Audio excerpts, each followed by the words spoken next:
여러분 반갑습니다. 그리고 정말 보고 싶었습니다. 사진 나왔어요? 저는 실물이 나아요 항상. 제가 그 이상원 목사님을 가끔 교회에서 왔다 갔다 하면서 만날 때가 있어요. 그럼 제가 가끔 목사님한테 목사님 사랑합니다 이래요.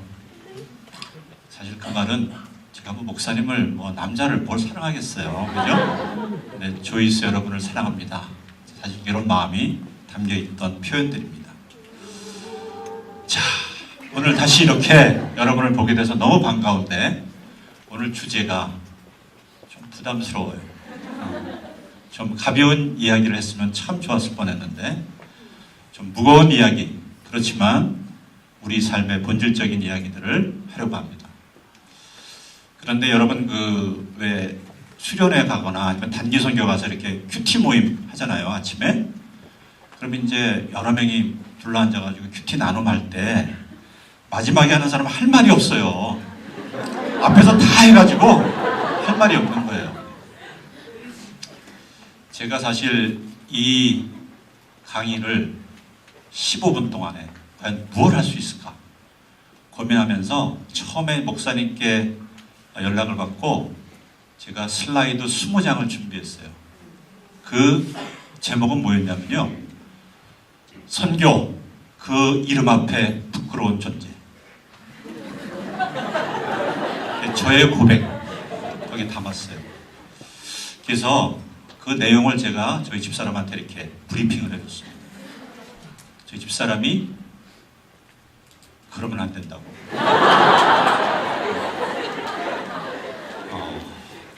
그 종교적 염세주의의 냄새가 많이 나고,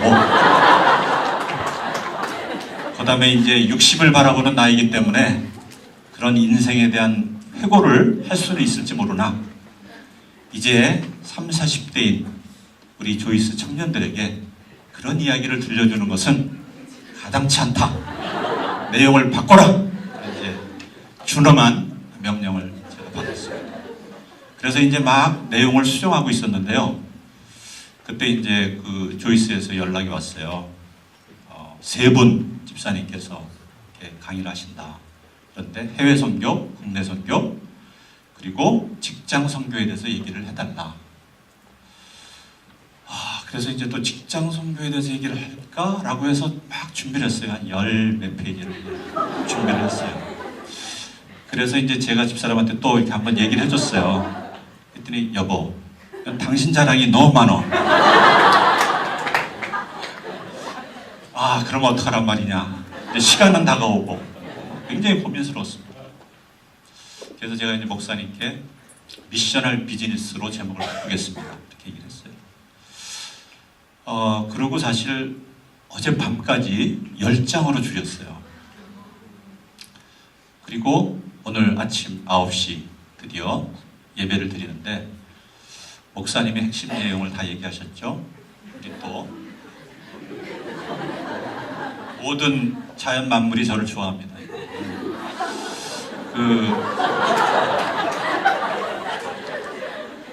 목사님이 설교하셨죠. 오늘 또 염집사님, 최집사님 또 앞에서 다 설명하시고 그래가지고 이거 안 되겠다.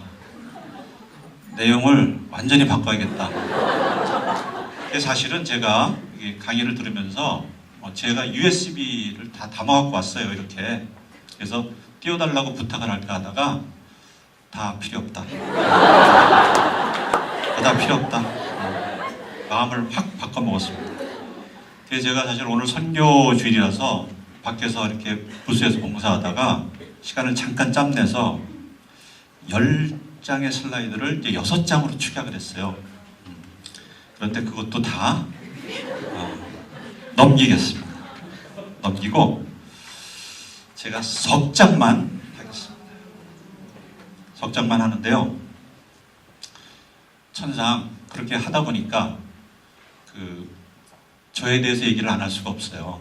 그래서 역시 그 선견지명이 있으신 조이스의 원래의 부탁대로 제가 직장생활 얘기를 하면서 미셔널 비즈니스가 과연 무엇인지 한번 생각해보는 그런 시간을 갖도록 하겠습니다. 자, 제가 직장생활 5, 6년 이렇게 해오고 있거든요. 교회에서는 주로 해외 선교분과에서 활동을 쭉 해왔고요. 제가 교회 밖에 선교단체에서는 기술과학 전문인 선교단체에서 또 일을 하고 있습니다.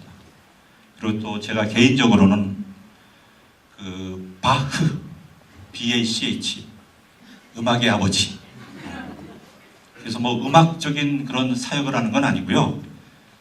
BACH가 뭐의 약자냐면 Bible in all children's hands.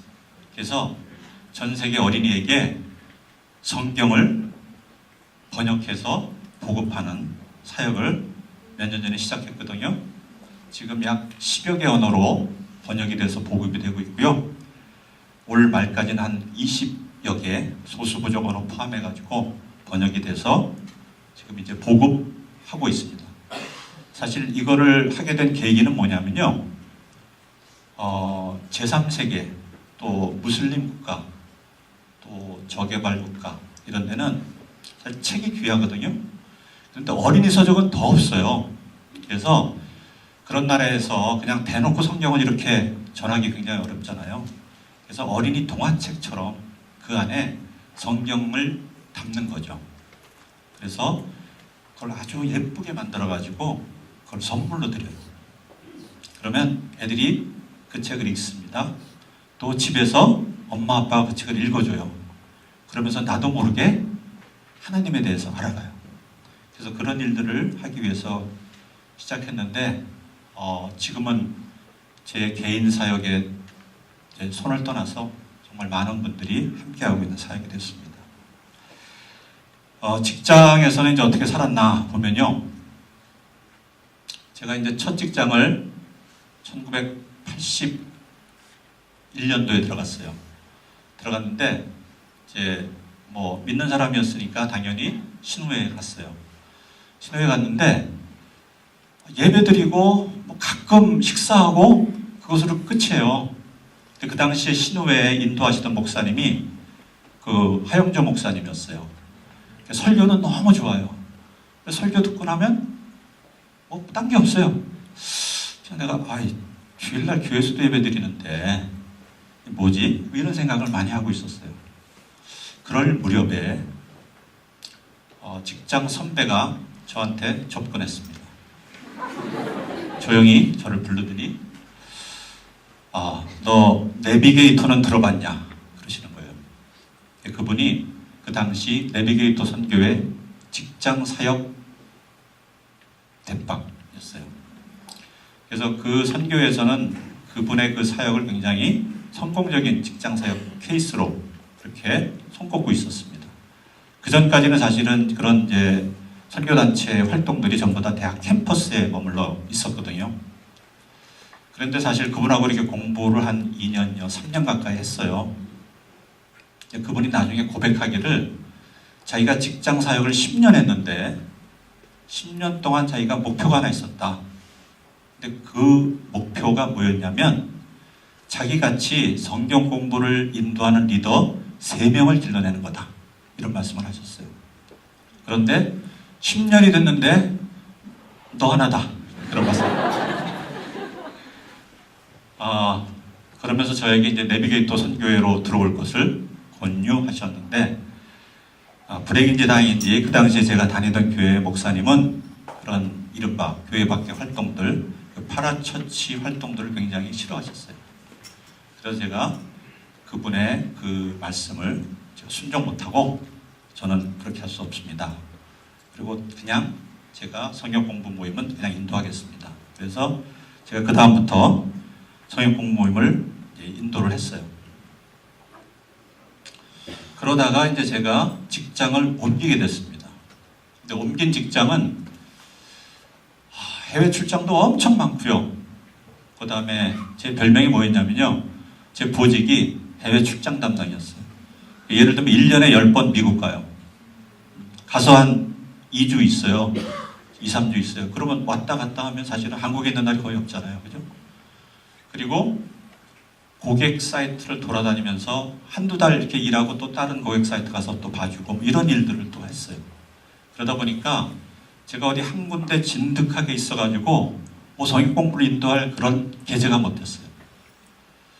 그렇게 한동안을 보냈습니다. 저한테는 그게 사실은 성경의 중간기처럼 중간기예요. 직장 사역이 아무것도 없는 기간. 그런데 마지막 제가 이제 직장으로 옮겨오면서 그곳에서 이제 제가 했던 거는 그 직장을 갔더니 거기는 산무원칙이에요. 산무원칙. 뭐냐면 향후에 없다. 동문회 없다. 신우회 없다. 그런 모든 모임들에서 철저하게 하지 못하게 하는 그런 조직 문화였습니다. 그래서 그곳에 가가지고 내가 뭘 할 수 있을까 이런 생각을 많이 해봤어요. 다행히 제 방이 있었기 때문에 제가 시작한 게 이제 큐티 모임입니다. 그래서 뭐 매일 모일 수는 없고요. 그래서 뭐 아침 일찍도 회의가 있고 그러니까 일주일에 한 번씩 저희가 사람들을 한 사람, 두 사람 이렇게 모아서 큐티 모임을 했습니다. 그래서 함께 기도하고 직장생활에 어려운 점도 나누고 서로 격려하고 그런 시간들을 가졌습니다. 나중에는 큐티 모임을 인사팀에서 알고 감시하기 시작했죠. 근데 저는 맨날 이제 그 하나님을 믿는 믿음은 똥배짱이다 이렇게 생각하거든요. 그냥 똥배짱으로 한 거예요. 그냥 뭐 마음대로 하세요 이런 거죠 이제. 근데 뭐 그 큐티 모임에서 회사를 위해서 기도한다는데 뭐라고 그러겠어요, 그죠? 회사를 위해서 기도합니다. 회장님을 위해서 기도합니다. 할 말 없죠. 사실은 저는 어떻게 보면은 하나님의 은혜로 직장 생활을 해왔고요. 왜 그러냐면 다른 임원들은 주말, 특히 주일날 같은 경우에 회장님이 이제 약속이 없으시면 회장님을 즐겁게 해드려야 돼요. 그래서 골프 당번도 하고 이렇게 하거든요. 어떤 임원들 중에는 그런 걸 굉장히 즐겨하는 사람들이 있어요. 왜? 가까이서 더 얘기도 나누고 더 친하게 지내질 수 있는 그런 기회니까. 근데 저는 비서실에다가 나는 골프 못 친다. 나한테 주일날 절대 연락하지 마라. 그렇게 딱 해놨어요. 남들이 보면 굉장히 쟤 어떻게 하려고 저러지? 뭐 그랬는데 그래도 제가 임원 10몇 년 했습니다. 그리고 하나님의 은혜로 그냥 제 능력의 최고까지 올라갔어요. 저는 그것으로 굉장히 감사하고 만족해요. 그리고 또 하나 이제 했던 것들이 직장의 문화를 어떻게 하면 바꿔볼 수 있을까? 그런 고민들을 제가 2000년 초부터 했습니다. 그래서 이 회식 문화, 술 먹는 회식 문화 어떻게 바꿔볼까?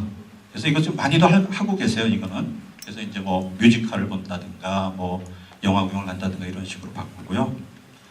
그러다 보니까 제가 술을 거의 안 하니까 직원들하고 소통이 안 되잖아요.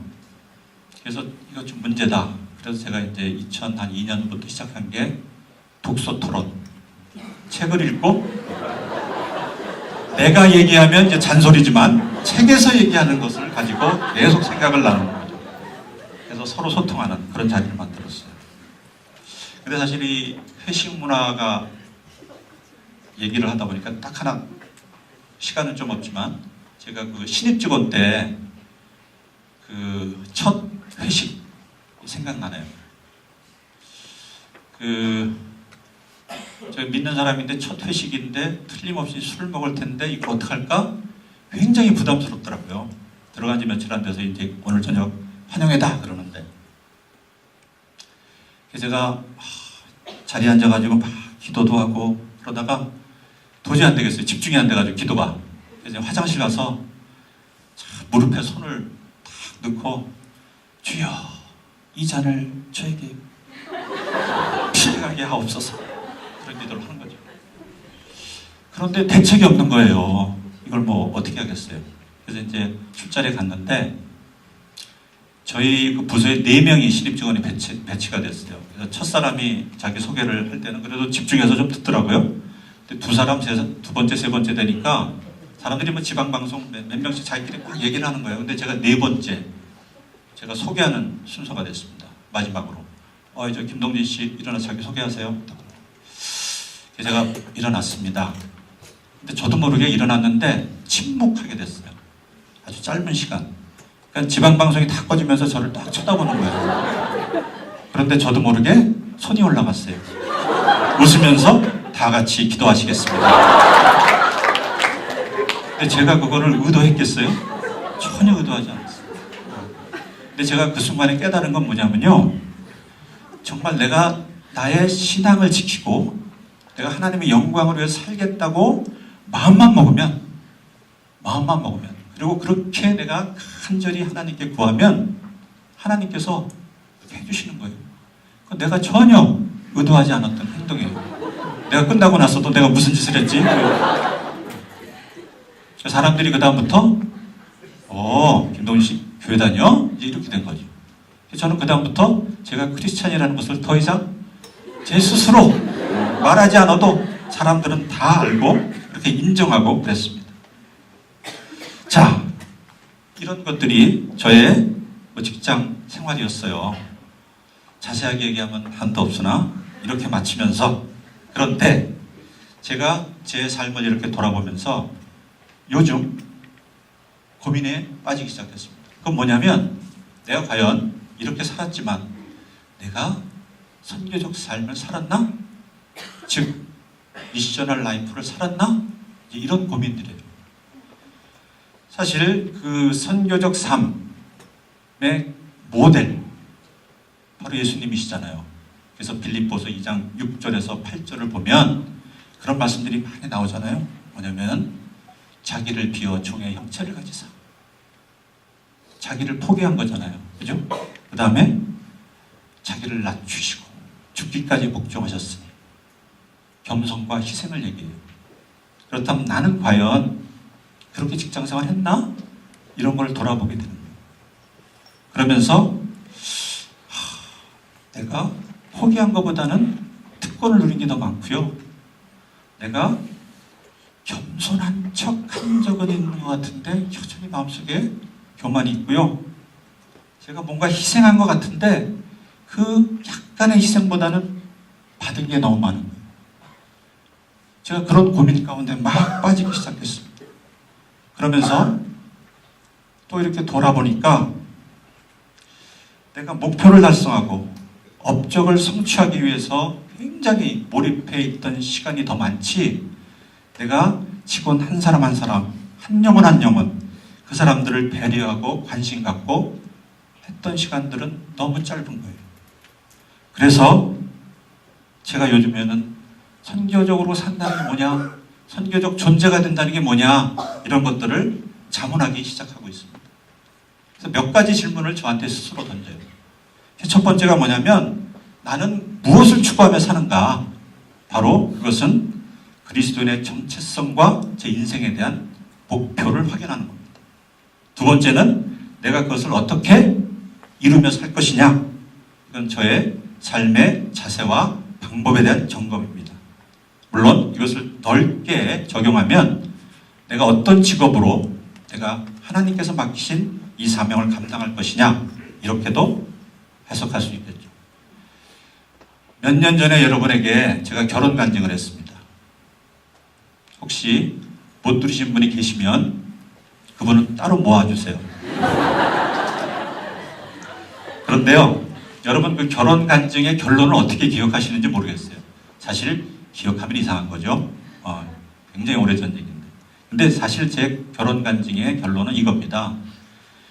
결혼하려고 고민하기보다는 하나님이 나에게 원하시는 인생의 목표가 뭔지를 발견하고 그 하나님이 바라시는 그 인생의 길을 믿음으로 걸어가세요. 그러면 하나님이 배우자도 만나게 하실 수 있고요. 아니면 나 혼자 살아도 행복하게 살 수 있게 할 거예요. 이게 결론이었어요. 그래서 내 정체성과 내 삶의 목표를 발견하고 붙드는 거, 그것만큼 중요한 건 없습니다. 선교적 존재로서 살아가는 것도 똑같습니다. 이렇게 정체성이 분명해지면요, 인생의 성공관이 달라져요. 그죠? 그래서 아까 우리 최 집사님 말씀하신 것처럼 누군가를 밟고 경쟁에서 이겨서 남보다 앞서가는 게 성공? 그거 아니라는 건 다 알잖아요. 요새는 크리스찬이 아닌 사람도 그게 성공이 아니라고 합니다. 고상하게 넌 크리스찬도 뭐라고 하냐면요, 성취보다는 성장이 성공이다, 이렇게 얘기를 해요. 그죠? 성취보다는 성장이 성공이다. 즉 어제보다 나은 나, 그런 존재가 되는 게 성공이다, 이렇게 얘기를 해요. 그렇지만요, 그리스도인 입장에서 보면 그것만이 성공의 기준이 될 수는 없어요. 하나님께서 내게 맡기신 일을 온전히 이루는 것, 그게 사실 성공이에요. 제가 이 기준으로 저를 돌아보니까 한없이 비참한 거예요. 그래서 제가 처음 제 이 강의의 제목을 선교, 그 이름 앞에 부끄러운 존재라고 제가 했었어요.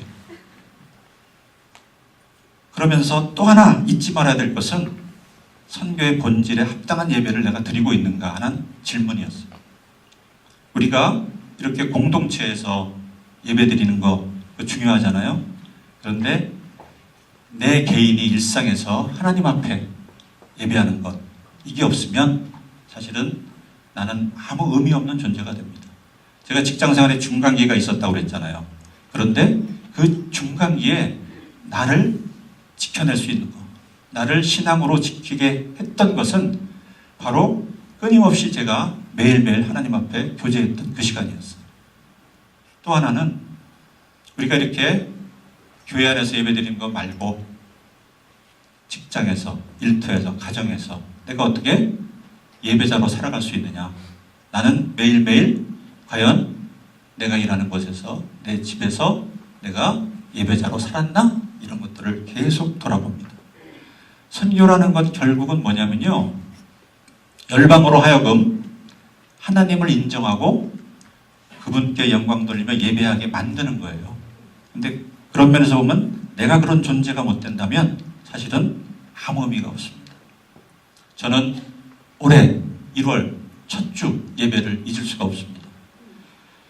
올해 처음으로 이제 예배송이 바뀌었잖아요. 그죠? 근데 그 첫 주일 날은 예배 시작에 예배송을 부르고 예배 끝나고 나서도 예배송을 또 불렀어요. 모르겠어요. 다른 시간대는 모르겠는데 9시 예배 때는 그렇게 했어요. 제가 그 찬양을 부르면서요, 나를 통하여 나의 입술을 인하여 주의 이름 높임을 받으소서. 그러는데 사실은 예배 첫 시간에 부를 때는 가슴만 뭉클했는데 예배가 끝나면서 그 찬양을 부르는데 눈물이 막 쏟아지는 거예요. 그래서 제가 예배 끝났는데 털썩 의자에 주저앉았어요. 어깨를 들썩이면서 막 울었어요.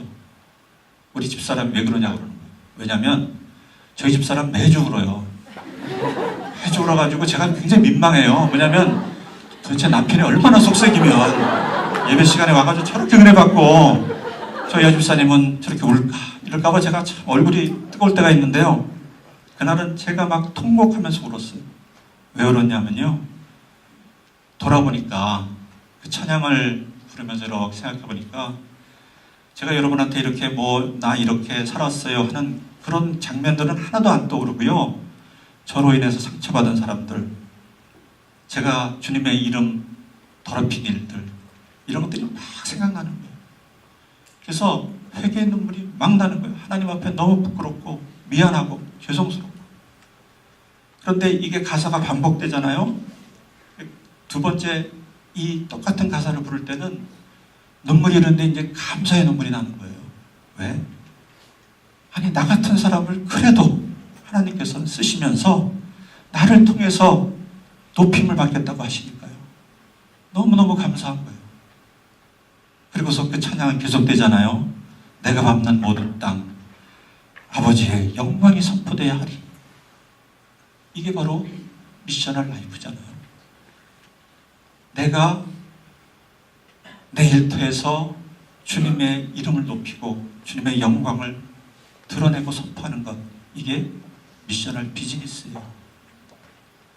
여러분, 이제 다음 주부터 주일날 예배송을 부르시면서 제가 받았던 이 감동 한번 느껴보시면서요, 내가 정체성이 과연 뭐냐, 그리스도의 정체성은 딴 게 아니고요. 나를 통해서 주님이 높임 받으시나? 그런 목적으로 살아가는 거예요. 나를 통해서 하나님이 영광 받으시나? 내가 하나님의 영광을 드러내고 있나? 그게 내 인생의 목표가 되어야 됩니다.